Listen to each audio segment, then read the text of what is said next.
Hello everyone, good evening. My name is Zilom, or Z. I'm a graduating senior from Temple University studying actuarial science and minoring in computer science. Upon graduation, I'll be enjoying Cigna as an actuary in Philly.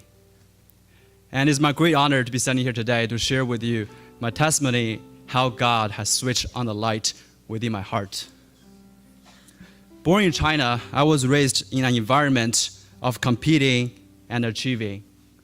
Due to the population and the burden it has created on the society, almost everyone who grew up in China had this alarming sense of scarcity, that the pie of resources and opportunity is only that big, and you have to go out there to compete to get your fair share of slice.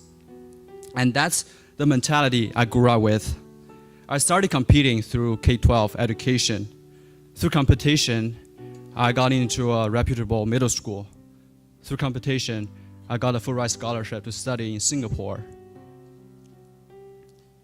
It didn't occur to me that behind the mentality of competing and achieving was a lack of self-security and a fear of failure.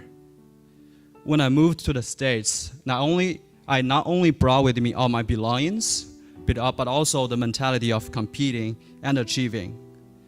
When I graduated high school as a valedictorian and entered Temple as one of the 20 freshmen in the business honors program, I felt great about myself and continued my momentum of competing and achieving. While maintaining my spot on the dean's list, I managed to become the officer of 3 different organizations and president of 2 others. Each achievement, however, came with a burst of exhilaration, but like riding a roller coaster, each high is short-lived and quickly followed by a downward spiral of emptiness and dejection. I was not happy. First, I didn't know all the purpose behind what I was doing, which at the same time has damaged my relationship with the people around me. I remember after one hugely successful event I organized, the moment I left the event venue, my smile faded away. I went back to my dorm, I lay on my bed, look at the ceiling, and don't know what's all the purpose behind what I was doing. Because I was so focused on myself and achieving the things, I neglected the people around me. So much so that my best friend since freshman year didn't talk to me for a few months. Second, I was not happy because I was never content with the present me. The mentality of competing and achieving has always set my eyes on other people and the wonderful things they have done and I have not. I knew I had to change, but didn't know how. I felt powerless in front of the fear of failure.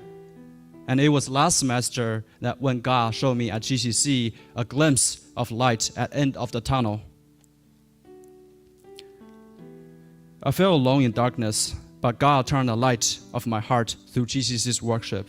I'd like to thank my current family leader, Ray, who introduced me to GCC and invited me to Passion Conference. Since then, I started to read the Bible daily, and reading God's words and daily quiet time has transformed me to gain an inner peace that I never experienced before. Being a Christian also helped me to shift my focus on achieving the things to how I treated people. As Jesus said, the second greatest commandment is to love your neighbor as yourself.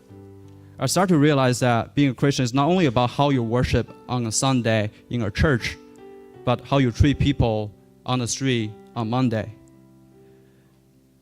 My relationship with people have improved dramatically since then. When I set my eyes on Jesus instead of materialistic achievements, my fear of failure disappeared. When I have faith in His plan, the frustration of lack of direction vanished. When God's love overflowed my heart, I have so much more to give. And my broken relationship with people were repaired. I'd like to conclude with 2 Bible verses that spoke directly to the struggles I mentioned earlier.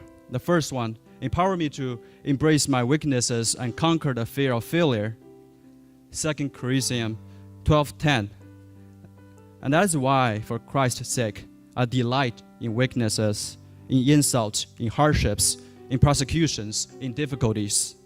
For when I am weak, then I am strong. The second verse gave me the sense of purpose. Matthew 5:14 and 16.